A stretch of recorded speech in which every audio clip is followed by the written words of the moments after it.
mir ganz egal, was du machst. Ich habe damit nichts mehr zu tun. Na wunderbar. Dann macht es ja bestimmt nichts aus, wenn ich mir jetzt mein Näschen pudern gehe. Hm?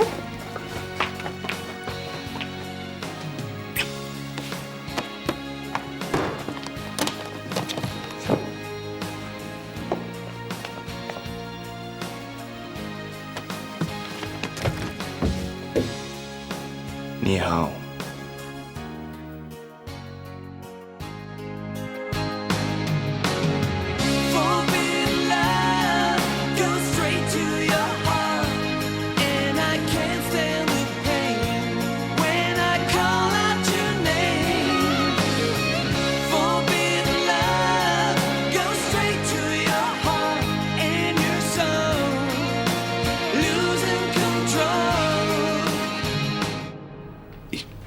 Ich kann dir das erklären.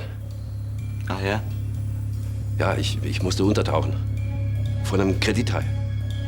Ach was. Ja. Nachdem du den Brandner-Deal sabotiert hast, da musste ich mir irgendwo Geld leihen. Und bei der Wahl der Geldgeber konnte ich nicht wählerisch sein, dank dir. Und jetzt ist die Kohle fällig, aber ich kann nicht zahlen. Und diese Typen, die brechen einem schon mal gerne alle Knochen als kleine Zahlungserinnerung. Und deshalb hast du aller Welt vorgemacht, du bist in Shanghai. Ja, klar. Was ist? Glaubst du mir nicht? Für jemanden, der die Wahrheit sagt, bist du ganz schön nervös. Sag mal, kapierst du nicht, dass du mich in Gefahr bringst? Was, wenn dir jemand gefolgt ist?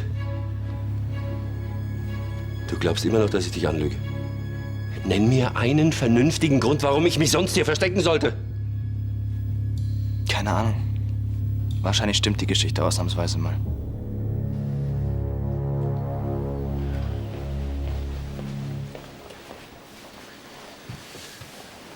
Hey, du darfst nicht denken, dass wir dich unter Druck setzen wollen.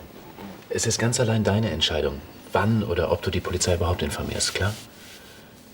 Wenn ich nur wüsste, was das Richtige ist. Warum dauert das alles so lange? Die haben doch das Geld längst.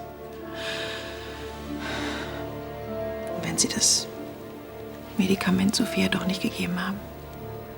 Das darfst du nicht mal denken, hörst du? Du bekommst Sophia gesund und munter wieder. Herr Mann, ich hatte es Ihnen an der Gegensprechanlage bereits mitgeteilt. Ihre Gattin wohnt nicht mehr auf dem Schloss. Blödsinn. Danke, Justus. Danke.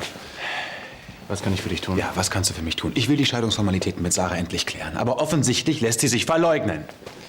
Justus hat recht. Sarah wohnt hier nicht mehr. Ach, hat sie dich mittlerweile auch abserviert? Glückwunsch. Sarah hat ein Drogenproblem. Ja, sie hat was. Sie ist seit Wochen auf Kokain. Und sie will nicht einsehen, dass sie damit ein Problem hat. Ganz im Gegenteil, sie hat sogar Konstantin was angeboten und sie lässt es auch gern mal in der Nähe von kleinen Kindern liegen.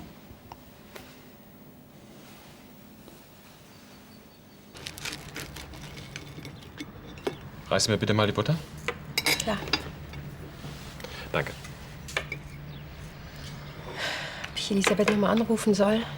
Diese plötzliche Beurlaubung lässt mir irgendwie keine Ruhe. Mach, wie du denkst. Elisabeth wird ihre Gründe haben. Am besten, ich genieße meine freie Zeit. Was hältst du davon, wenn wir ins Kino gehen oder ins Theater? Katja, ich kann nicht so tun, als sei da nichts gewesen. Und ich habe jetzt auch keine Lust auf irgendwelche Pseudonettigkeiten. Nicht solange du nicht weißt, von wem das Kind ist.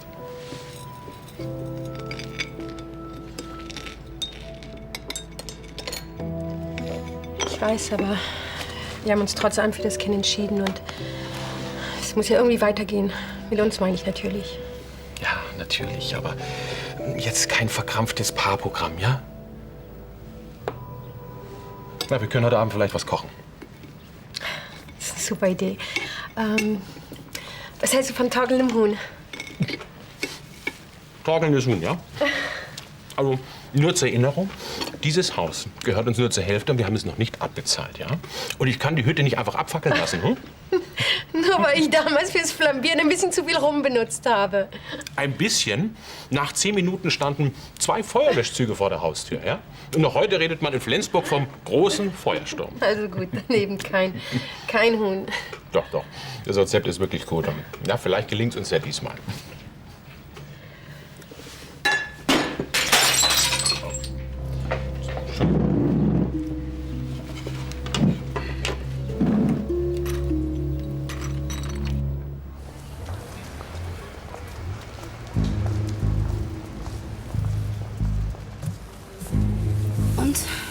Glaubst du, Adrian?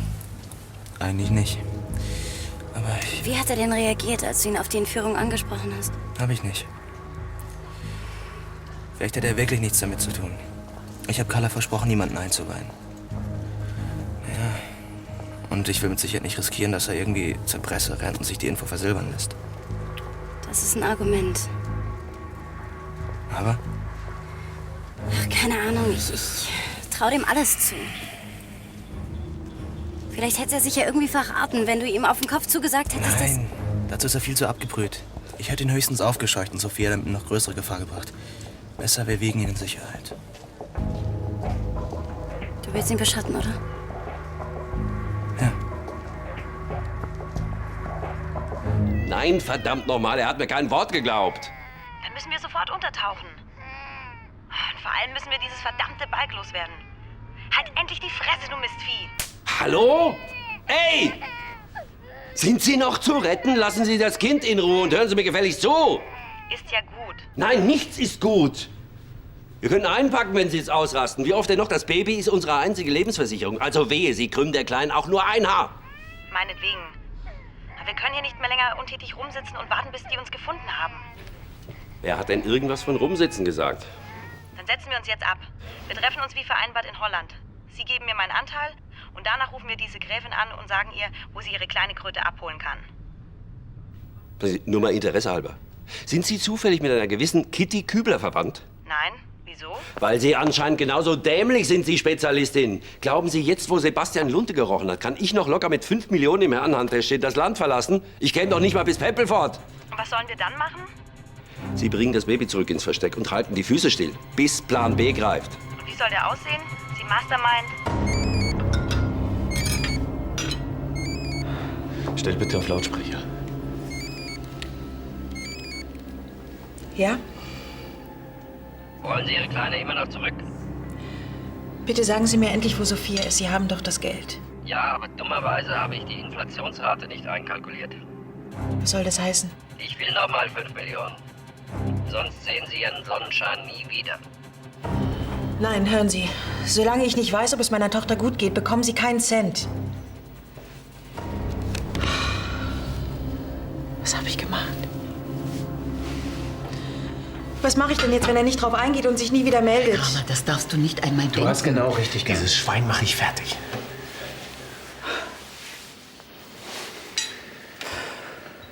Gott, bitte lass sie noch am Leben sein. Bin so gegen 6 Uhr wieder da hier. Matthias, so kann es nicht weitergehen. Ständig weichst du mir aus.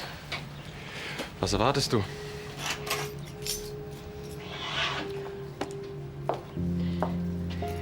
Matthias,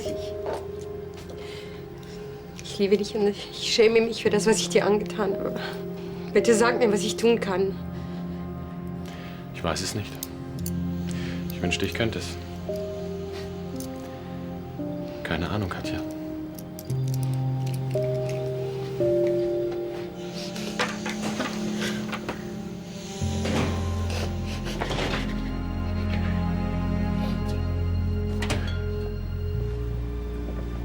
Hey Mama, was ist denn los? Nichts.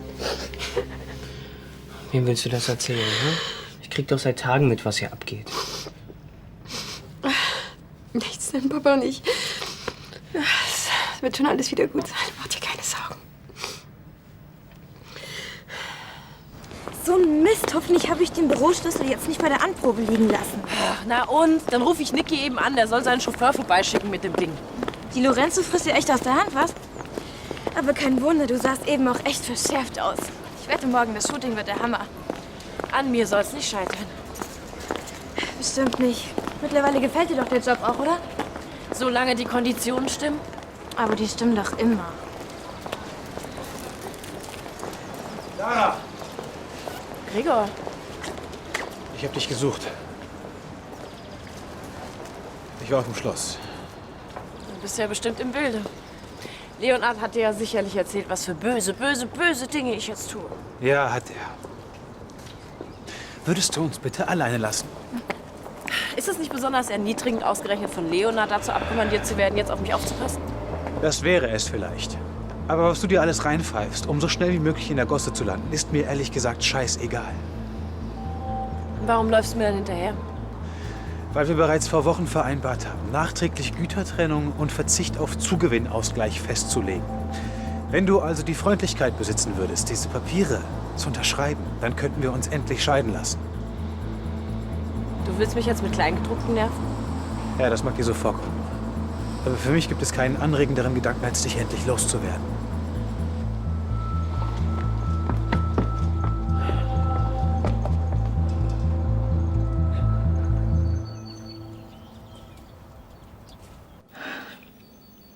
Vater, bitte, wenn du uns siehst, dann beschütze meine kleine Tochter, ja? Bitte? Gräfin, der Gärtner hat das hier vor dem Tor gefunden. Es ist zwar an Sie adressiert, aber es ist kein Absender drauf. Vielleicht sollte der Security-Dienst das Päckchen öffnen. Geben Sie her, danke. Ja.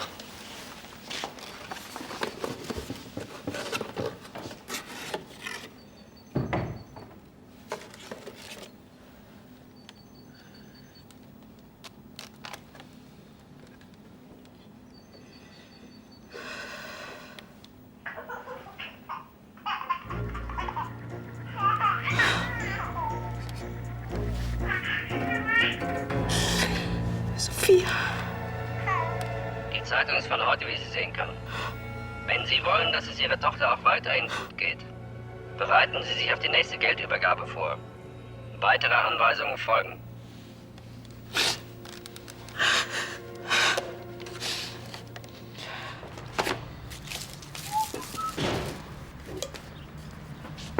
Was ist das denn? Rum? Planst du eine Party? Schön wär's. Mama will torkelndes Huhn machen. Torkelndes Huhn. Schnapsdrossel zum Dessert, was? Bin gespannt. Wir müssen reden. Kannst du mir mal verraten, warum du Mama behandelst wie eine Aussätzige? Hat sie das gesagt? Nein, ich habe Augen im Kopf. Also was ist los mit dir? Okay, dass sie dich betrogen hat, das ist krass. Aber du hast doch gesagt, dass du ihr verziehen hast. Also was ist los? Fabian, bitte. Nein, Mama. Ich möchte wissen, warum Papa dir das antut. Das ist eine Sache zwischen deiner Mutter und mir. Ach, sonst machst du doch immer einen auf Familie. Und jetzt soll ich mich raushalten und zugucken, wie du Mama fertig machst? Mag sein, dass ich manchmal nachtragend und ungerecht bin. Und es tut mir auch wirklich leid, wenn ich dich damit belaste. Trotzdem, das können nur Katja und ich klären. Das werden wir auch.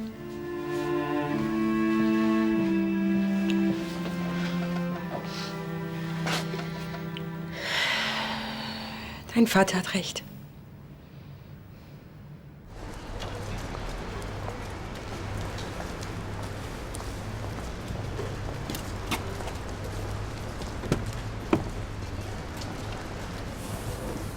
Danke. Und? Nichts. Wolltest du Verstärkung rufen? Ich überlege, ob ich meiner Familie sagen soll, dass Adrian in der Stadt ist. Was spricht dagegen?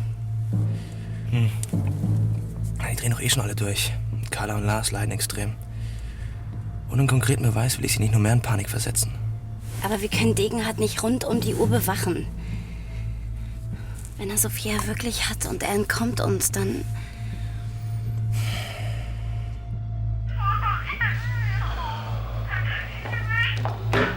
Mein Gott. Sophia war ja völlig verstört. Naja, zumindest macht sie einen stabilen Eindruck. Offenbar wird sie ausreichend versorgt. Was heißt denn bitte versorgt? Diese Monster halten sie gefangen. Sie muss furchtbare Angst haben. Carla, komm. Sie wird bald wieder bei dir sein. Daran musst du jetzt ganz fest denken. Entschuldigung, das ist meins. Sebastian, wo bist du? Was ist los? Was? Ja, natürlich, ich bin da ganz deiner Meinung. Hör zu, hier gibt's auch Neuigkeiten. Es ist eine neue Lösegeldforderung eingegangen. Das kann doch kein Zufall sein. Ich ertappe Adrian und nicht mal eine Stunde später ändert der Entführer seinen Plan und stellt eine doppelte Lösegeldforderung. Das...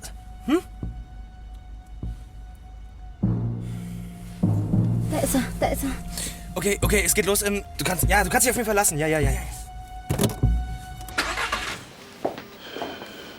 Was ist los, Leonhard?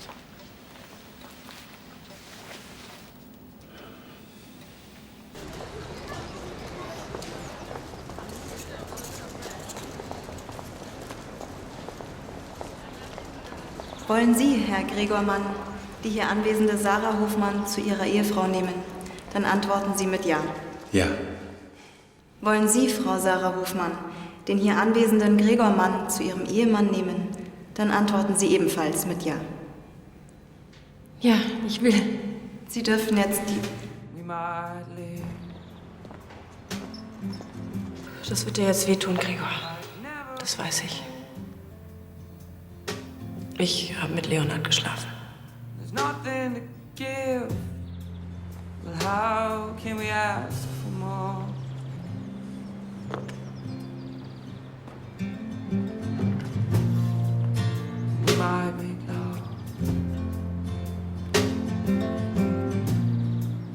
Some sacred place. The look on your face. Niki hat sich fast überschlagen, so begeistert war er von der Anprobe. Schön. Entschuldigt mich kurz. Gott, die ist schon wieder neben der Spur. Ich kann hoffen, dass sie keine Aussetzer kriegt. Das glaube ich nicht. Ich habe ihr gerade ein neues Päckchen Trostpuder gegeben. Das müsste reichen, damit sie eine ganze Woche auf Partystimmung ist. Kleine, Sie sind mir dafür verantwortlich. Denken Sie dran. Ich darf Niki nicht als Kunden verlieren. Wir sehen uns morgen beim Shooting.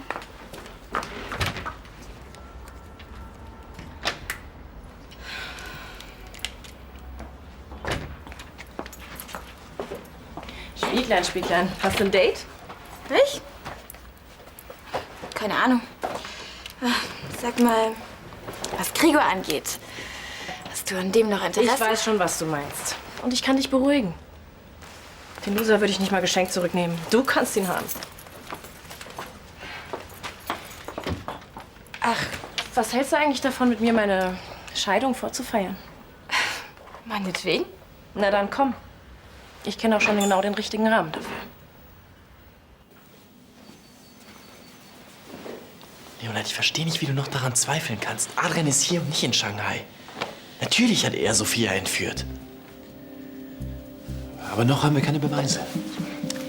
Adrian ist pleite, er hasst uns.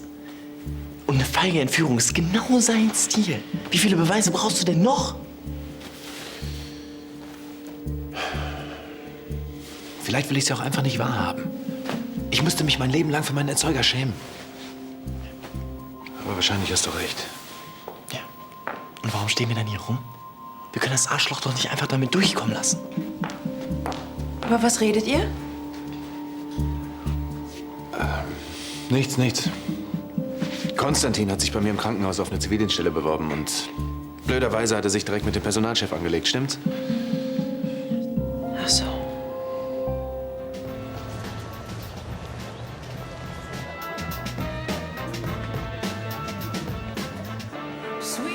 Wenn dein Bruder seinen ersten Fight hat, dann stelle ich mich gerne als Nummerngirl zur Verfügung. Also, wenn du nicht mehr weißt, wie ich in einem knappen Body aussehe, dann helfe ich dir natürlich gerne auf die Sprünge. Lass mal gut sein, Olivia. Hey, Christian. Für mich noch ein Witch-Kiss. Und setz ihn bei den Jungs da hinten auf die Rechnung. Hey, ihr habt doch nichts dagegen, wenn ich mich auf eure Kosten ein bisschen in Fahrt bringe, oder?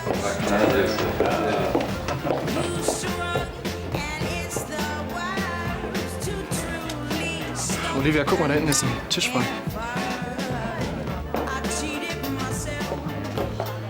Ist jetzt ziemlich krass drauf heute. Koks.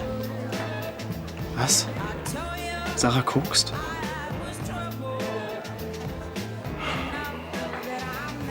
Und du willst einfach zugucken, wie sie sich kaputt macht? Gregor, das nehme ich dir nicht ab. Du liebst die Frau nur noch. Nein. Ich will einfach nur die Scheidung. Sarahs Probleme sind mir völlig gleichgültig. Also das Huhn ist wirklich hervorragend. Allerdings nicht ganz so kross wie beim letzten Mal. Ich hätte es das letzte Mal komplett in Flammen aufgehen lassen. Aber Matthias hat es trotzdem tapfer probiert. Ja, Nachdem wir erst mal den Brand gelöscht hatten. Das übertreibt er maßlos. Es gab nur eine winzige Stichflamme. Wem macht ihr eigentlich was vor? Apropos Stichflamme. Wäre es nicht wieder mal an der Zeit, die Grillsaison einzuläuten? Wie wär's mit Samstag? Das ist ja mal eine ganz lockere Angelegenheit. Du kannst einladen, wenn du willst. Je mehr Leute, desto besser. Auf mich werdet ihr leider verzichten müssen. Da ich Zwangsurlaub habe, werde ich nach Flensburg fahren. Verstehe. Alte Freunde besuchen, ja. Wie lange bleibst du? Ich weiß noch nicht.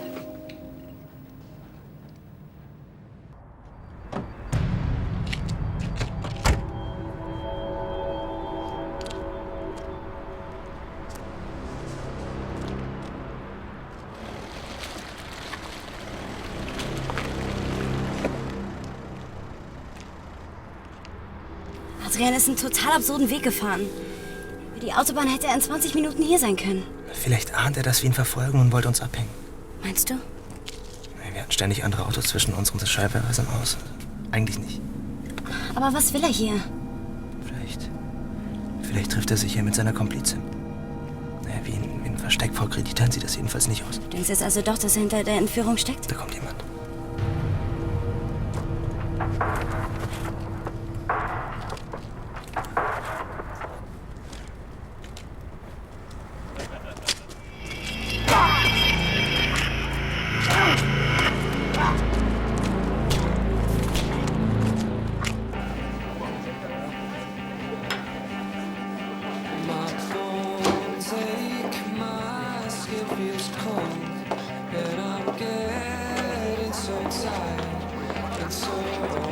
Hey, Jungs, danke für den Trip. Prost. Prost.